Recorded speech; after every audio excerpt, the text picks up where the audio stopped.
Hello, dear friends and students. Welcome back to our channel English by Rajora sir. आज से हम आपके लिए लेकर के आए हैं इंग्लिश ग्रामर की एक सीरीज़ जिसमें हम बेसिक इंग्लिश ग्रामर के सारे रूल्स को पढ़ने वाले हैं। इंग्लिश ग्रामर क्या होती है? First of all let us know this thing.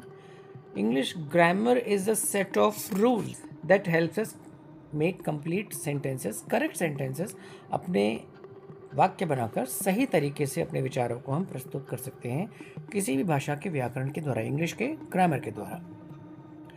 Grammar न केवल हमारे कम्युनिकेशन स्किल्स को इफेक्टिव बनाता है, मतलब बातचीत के तरीके को इम्प्रूव करता है, एक्यूरेट बनाता है और हमें कॉन्फिडेंट बनाता है। इंग्लिश ग्रामर में बेसिक्स की बात करें तो हमको सबसे पहले पढ़ने पड़ेंगे पार्ट्स ऑफ स्पीच, जिसमें noun, pronoun, verb, adjective, adverb, preposition, conjunction and interjection हम पढ़ेंगे। इसके अलावा टेंसेस, जो कि बहुत ज़्यादा इंपॉर्टेंट है। 50% गलती हमारी टेंसेस और वर्ब्स को लेकर के होती है टेंसेस में। इसके अलावा subject verb agreement, articles, sentences और पंक्चुएशन, ये सारी चीज़ें मिला के बेसिक्स ऑफ ग्रामर हमको क्लियर कराएंगे। ग्रामर केवल कुछ रूल्स को याद करने का नाम नहीं कि केवल हम रूल्स कुछ याद कर लें और ग्रामर हमारी तैयार हो जाए, इतना ही नहीं होता। ग्रामर समझ करके हम अपनी नॉर्मल लाइफ में, एवरीडे सिचुएशंस में, एवरीडे लाइफ में हम इसका यूज़ करते हैं। बातचीत हमारी इफ़ेक्टिव होती है। इससे न केवल हमारा बातचीत करने का तरीका इम्प्रूव होता है, हमारी रीडिंग राइटिंग स्किल्स, बात करने का तरीका, और इन शॉर्ट हम कह सकते हैं ग्रामर जो है किसी भी भाषा का फाउंडेशन होता है। हिंदी में व्याकरण है, इंग्लिश में ग्रामर है। That is the foundation of a language. जब हम इसको अच्छी तरह से समझ लेते हैं, मास्टरी कर लेते हैं, इसमें हम स्वामित्व प्राप्त कर लेते हैं भाषा का, तभी जाकर के हमारे कम्युनिकेशन स्किल जो हैं बहुत ज़्यादा इफ़ेक्टिव होती हैं। और जब हम बात करते हैं बिना किसी गलती के, तो सब लोग हमसे प्रभावित हो जाते हैं। और ये तो आप जानते ही, आज का ज़माना जो चल रहा है उसमें अपनी मदर टंग के अलावा कई सारी भाषाओं को जानना ज़रूरी है। एंड इंग्लिश क्योंकि इंटरनेशनल लैंग्वेज है, तो इंग्लिश को जानना हमारे लिए बहुत ज़्यादा इम्पॉर्टेंट हो जाता है। सो आइए स्टार्ट करते हैं हम पहला चैप्टर, जो कि होगा हमारे लिए सेंटेंस। तो आइए स्टूडेंट्स, अब हम पहला चैप्टर स्टार्ट करते हैं जिसका नाम है द सेंटेंस।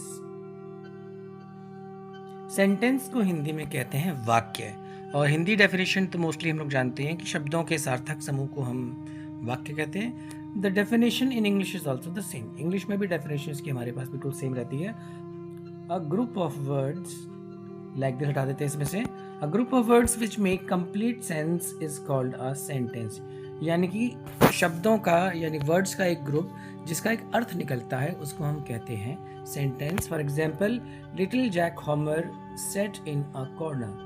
हमारे पास इसमें 1 2 3 4 5 6 7 वर्ड्स यूज किए हैं और एक प्रॉपर सीक्वेंस में होने के कारण ये बन जाता है सेंटेंस।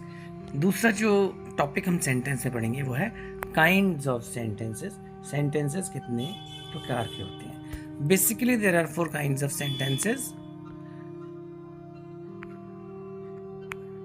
पहला जो टाइप होता है सेंटेंस का, that is called the declarative और असर्टिव सेंटेंस। नाम से ही मालूम चल रहा है डेक्लेरेटिव, कोई डेक्लेरेशन देना, कोई सिंपल बात कहना। इनको हम स्टेटमेंट्स भी कहते हैं और साथ ही साथ इनको सिंपल सेंटेंस भी कहा जाता है। फॉर एग्जाम्पल,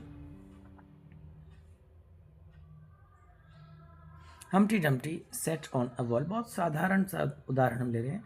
हमटी डमटी दीवार पे बैठा हुआ है। इसमें ना हमें कोई खुशी की बात है, ना कोई दुख की बात है, ना कोई हम क्वेश्चन पूछ रहे हैं, एक साधारण बात, सिंपल बात। दैट इज़ वाई एक डेक्लेरेशन है। दैट इज़ वाई इसको हम सिंपल सेंटेंस या डेक्लेरेटिव और असर्टिव सेंटेंस कहते हैं। We are asserting something, we just telling something. Okay, दूसरा टाइप ऑफ सेंटेंस हम देखते हैं इंटरोगेटिव सेंटेंस। यानी इंटरोगेटिव सेंटेंसेस में आते हैं वो सारे सेंटेंसेस जिसमें हम कोई सवाल पूछते हैं।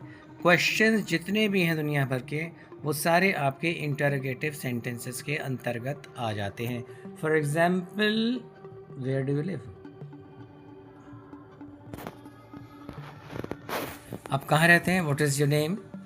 What have you been doing? What are you doing? What do you like? Last में एक क्वेश्चन मार्क इसमें ज़रूर लगाया जाता है, जो कि प्रश्नवाचक चिन्ह यानी कि इंट्रोडक्टरी मार्क या क्वेश्चन मार्क कहलाता है। The third type of sentences are called imperative sentence. The sentences that express a command, इसमें कमांड होगी या कोई रिक्वेस्ट होगी या कोई आप सजेशन देंगे, इस तरह के सेंटेंसेस को हम इम्पेरेटिव सेंटेंसेस कहते हैं। For example, be quiet, sit down, come here, इस तरह के जो वाक्य होते हैं उनको हम please give me a glass of water, ये सारे सेंटेंसेस आपके इम्पेरेटिव सेंटेंसेस कहलाते हैं। The fourth and last kind of sentences is called exclamatory sentence. Exclamatory sentences में हम यूज़ करते हैं कि एक्सक्लेमेशन का, यानी कि कोई strong feeling, sudden feeling in sentences में डिनोट की जाती है, जिसमें कि आप कह सकते हैं खुशी, दुख, शोक, हर्ष, विषाद, आश्चर्य, इस तरह की जो फीलिंग होती है, सरप्राइज, हैप्पीनेस, जॉय, सॉरो, इस टाइप की फीलिंग्स होती हैं, वो सारी हमारी एक्सक्लेमेटरी सेंटेंसेस में आती हैं। और इसमें बहुत बड़ी पहचान होती है कि इसके अंदर एक एक्सक्लेमेटरी मार्क ज़रूर लगा होता है। सो कुछ उदाहरण इसके हम और देख लेते हैं। What a shame, what a wonder, wow, the scene is very beautiful, इस तरह के सेंटेंसेस जो होते हैं वो आपके कहलाते हैं एक्सक्लेमेटरी सेंटेंसेस। लास्ट में इनके एक्सक्लेमेटरी मार्क ज़रूर लगा होता है। Now come to the chapter 2, parts of sentences. जब भी हम कोई सेंटेंस बनाते हैं उसमें एक ऑब्वियसली अब एक हम काम करने वाला व्यक्ति होगा और दूसरा व्यक्ति, और दूसरे वो पार्ट होगा सेंटेंस है जिसमें कोई काम किसके ऊपर किया जा रहा है, what is the work being done, काम कौन सा हो रहा है। सो इसी आधार पे हमने सेंटेंस के दो पार्ट्स बना रखे हैं। एंड पहले पार्ट का जो नाम है वो दैट इज़ कॉल्ड सब्जेक्ट, दूसरा पार्ट कहलाता है हमारा प्रेडिकेट। जब हम सेंटेंस बनाते हैं वी नेम अ पर्सन और अ थिंग, हम किसी व्यक्ति या वस्तु का नाम लेते हैं, और दूसरा पार्ट सेंटेंस का होता है जो बताता है कि उस पर्सन ने क्या किया या उस पर्सन के साथ क्या हो रहा है। दूसरे शब्द हम कह सकते हैं कि सब्जेक्ट जो है बताता है कि किसके लिए काम हो रहा है, और प्रेडिकेट हमको बताता है क्या काम हो रहा है या सब्जेक्ट के द्वारा काम क्या किया जा रहा है। दूसरे शब्दों में हम कह सकते हैं कि सब्जेक्ट हमको बताता है कि कौन काम कर रहा है या किसके बारे में काम हो रहा है, और प्रेडिकेट बताता है कि सब्जेक्ट के ऊपर क्या काम किया जा रहा है, सब्जेक्ट क्या काम कर रहा है। तो हम कह सकते हैं there are two parts of sentences, एक होता है सब्जेक्ट, दूसरा होता है predicate.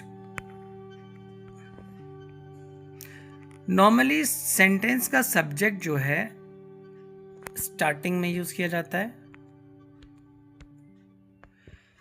Subject is mostly used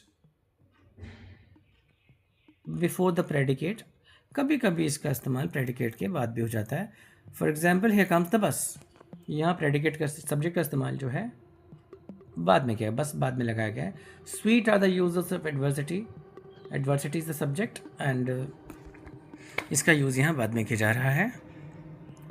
और कई बार ऐसे इम्पेरेटिव सेंटेंसेस हमारे पास में हो जाते हैं जिसमें हम सब्जेक्ट का यूज़ ही नहीं करते हैं, सब्जेक्ट इज मोस्टली छुपा हुआ होता है। We just use a common sense, हम अपने दिमाग का इस्तेमाल करते हैं, अपनी सोच का इस्तेमाल करते हैं। फॉर एग्जाम्पल सिट डाउन, इसमें कोई सब्जेक्ट नहीं है, लेकिन ये अंडरस्टूड है। सिट डाउन कोई कह रहा है तो किसी से कह रहा हो यू सिट डाउन।